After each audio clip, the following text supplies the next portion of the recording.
देखो हमने क्या पढ़ा था पिछली बार। मान लो ये यहाँ पे एयर है, ठीक है। अगर एयर का यहाँ पे हाई प्रेशर है और यहाँ पे क्या है, लो प्रेशर। फॉर एग्जाम्पल तुम एक टाइप से यूं ही समझ लो कि ये गिलास एक पानी से भरी हुई है और ये गिलास कम पानी से है।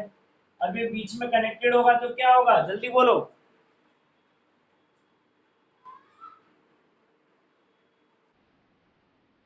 अरे बेटा तो आवाज तुम्हारी वो है, अरे बीच में कनेक्टेड होगा तो क्या होगा।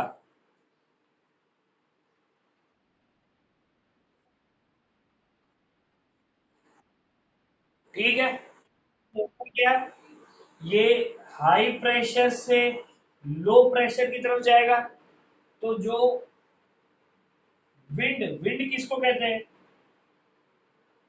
फ्लोइंग ऑफ एयर, ये विंड होती है। क्यों, एयर जो है हमेशा हाई प्रेशर से लो प्रेशर जाती है।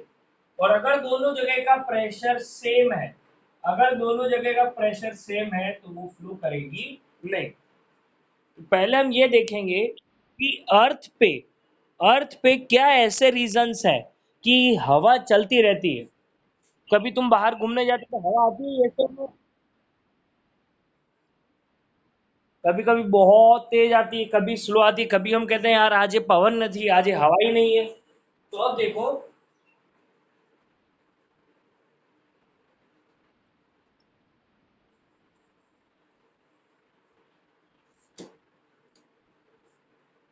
wind on earth is due to uneven heating, very important। wind on earth is due to uneven heating। अभी मैंने क्या कहा कि ये यहाँ पे हाई प्रेशर और यहाँ पे लो प्रेशर, ये हाई प्रेशर और लो प्रेशर रीजन है। लेकिन ये हाई प्रेशर बना कैसे और लो प्रेशर बना कैसे, कौन बताएगा।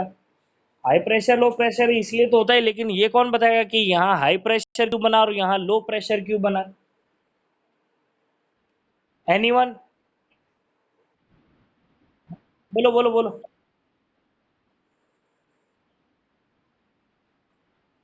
अरे बोलो।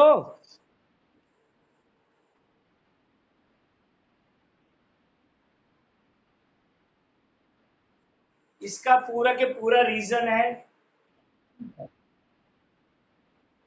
हीटिंग, टेम्परेचर, ठीक है। होता क्या है, जहां हॉट होगा, हॉट गरम, वहां हवा तो ऊपर चली जाएगी। और जहां वहां कूल होगा, रहेगी नीचे। तो यहाँ पे लो प्रेशर है, ठीक है। यहाँ पर क्या होगा, जहाँ कूल है, कूल, वहां पे हाई प्रेशर होगा। और जहाँ पे हॉट है वहां पे लो प्रेशर होगा। तो एयर यहाँ से यहाँ ब्लो करेगी। तो चलो अपने यूं कहते हैं कि हाँ, हवा हमेशा high pressure to low pressure जाती है। लेकिन ये हाई प्रेशर और लो प्रेशर मेन करता कौन है, हीटिंग, टेम्परेचर। क्योंकि अर्थ का हर जगह पर अलग अलग टेम्परेचर है, इस वजह से अलग अलग जगह पर अलग अलग प्रेशर्स क्रिएट होते हैं और इसी वजह से विंड ब्लो करती है। अब अर्थ पे ये अलग अलग टेम्परेचर्स होते क्यों है, इसके पीछे दो मेन रीजन है। एक तो पोजीशन फ्रॉम इक्वेटर, दूसरा है land and water.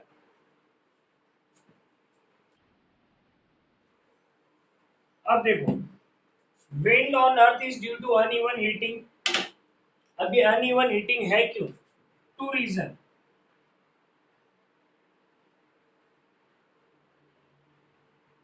Distance from equator, दूसरा है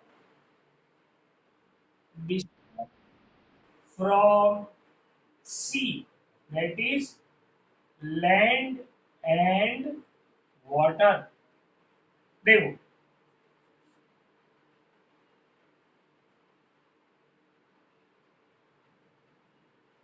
अगर ये अर्थ है, अर्थ के बीचों बीच कौन सी लाइन होती है 0 डिग्री पे? इक्वेटर।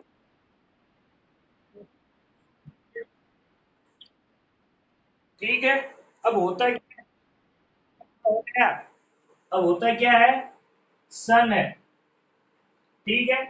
सन की डायरेक्ट रेज हमेशा फॉल करती है इक्वेटर पर, और रेज फॉल करती है पोल्स पर, ठीक है। तो इक्वेटर के ज्यादा नजदीक है और डायरेक्ट सनलाइट गिरती है ज्यादा की वजह से, ये वाला एरिया ये वाला एरिया होगा,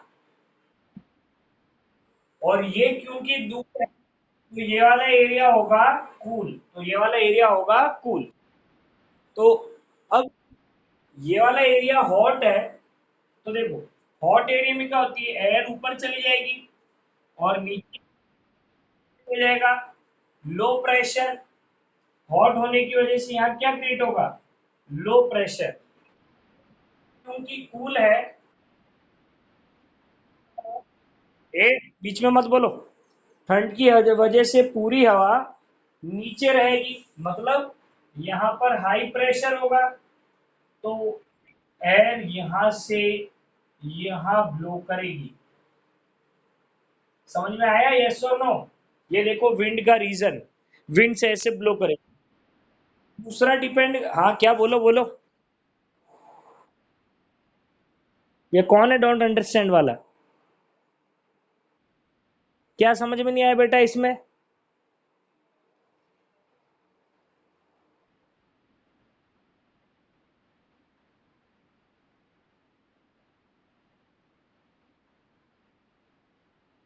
बेटा तो फिर तुमने अभी तक किया क्या चैप्टर में? हजार बार बोला तो है, एयर हमेशा high pressure to low pressure जाती है, और ये अभी थोड़ी, ये तो पिछले लेक्चर में भी बताया था। Air always go from high pressure to low pressure, ठीक है। सेकंड थिंग, ये इस पे तो डिपेंड करता ही है, इस वजह से भी विंड तो क्रिएट होती ही है। प्लस, और विंड की डायरेक्शन क्यों चेंज हो जाती है, क्योंकि अर्थ रोटेट करती रहती है, इस वजह से विंड्स की डायरेक्शन भी क्या हो जाती है, चेंज हो जाती है।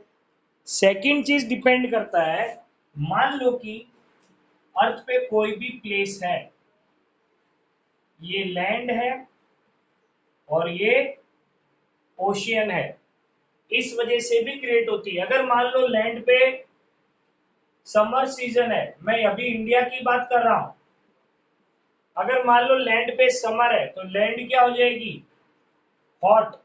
हॉट होगी तो इसकी सारी एयर ऊपर चली जाएगी, और जमीन के आसपास का एरिया खाली, मतलब क्या क्रिएट हो जाएगा, लो प्रेशर।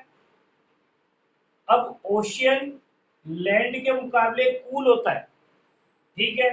तो कूल है तो यहाँ हवा नीचे ही रहेगी, मतलब ये यहाँ पे रहेगा हाई प्रेशर, और ओशियन से लैंड की तरफ विंड जाएगी। समझ में आया कि नहीं, यस और नो? ओशियन से लैंड की तरफ विंड जाएगी, ये इंडिया का ही एग्जांपल है। जब बहुत ज्यादा गर्मी पड़ती है तो बहुत सारी हवा ओशियन से आती है इंडिया की तरफ, और यही वो हवाएं हैं जो अपने साथ वाटर लेके आती है, और मॉनसून सीजन आता है। विंटर्स में उल्टा हो जाएगा, विंटर्स में ये हवा मुड़ के वापस से कहाँ जाएगी, लैंड से ओशियन की तरफ। मैं पहले ही बता दूं, दो चीजों पे डिपेंड करता है विंड पे, विंड अर्थ पे क्यों कर रही है। विंड अर्थ पे होती है अनइवन हीटिंग की वजह से, अलग अलग टेम्परेचर की वजह से, और अलग टेम्परेचर दो कारण की वजह से होते हैं, डिस्टेंस फ्रॉम इक्वेटर, और दूसरा है डिस्टेंस फ्रॉम सी, लैंड और ओशन की वजह से। समझ में आया, यस और नो?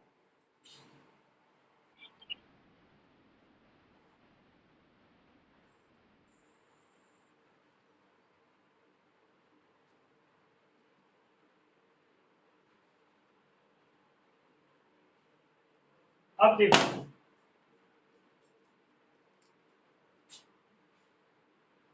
एयर एंड प्रेशर, मेरे को ये बताओ, जब बहुत तेज आंधी आती है तो घर की छत उड़ के कहाँ जाती है? एनीवन? बहुत तेज आंधी आ रही है तो क्या होता है?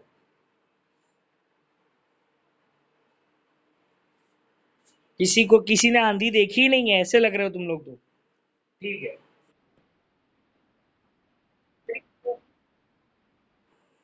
देखो, very important. And wind speed is high, it creates low pressure।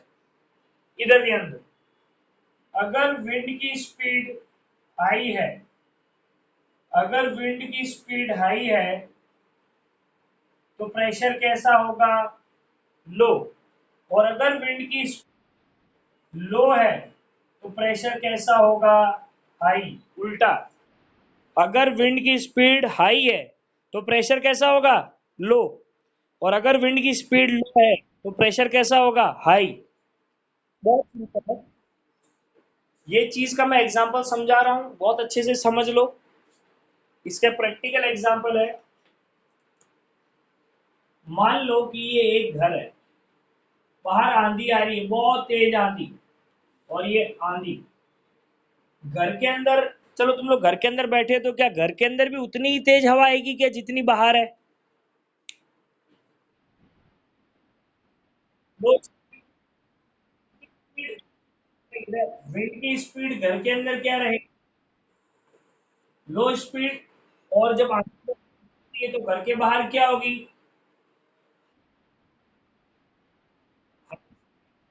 अरे हाँ, घर। अब देखो, क्योंकि विंड की स्पीड हाई है तो हाई की वजह से प्रेशर कैसा होगा? लो।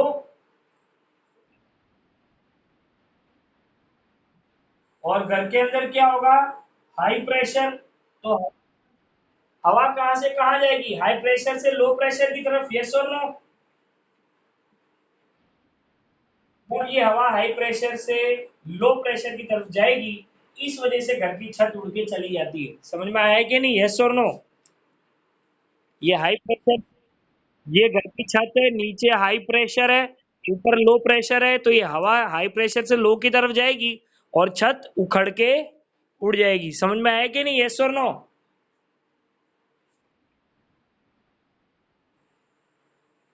अब याद रखना है। चेयर ले जा, ले जा। अब देखो, अब याद रखना, यही वाला कंसेप्ट प्लेन्स उड़ाने में भी ये यूज होता है। सिंपल सा एग्जांपल दे देता हूं क्यों और कैसे।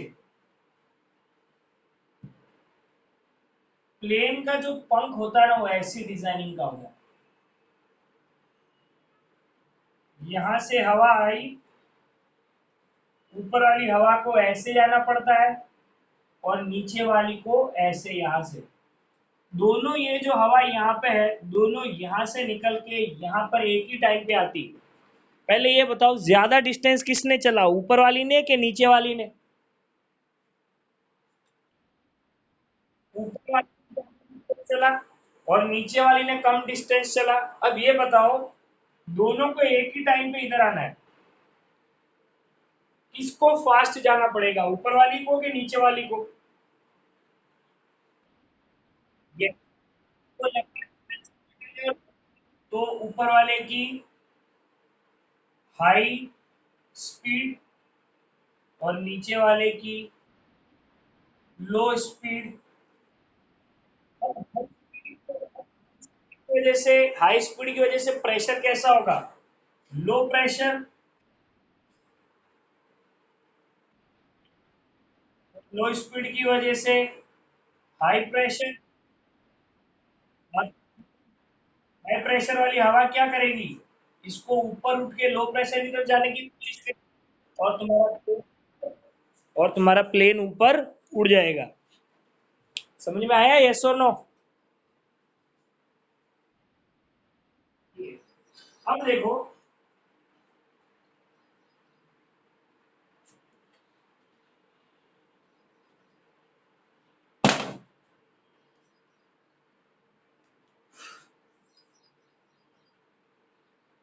Wind speed and direction.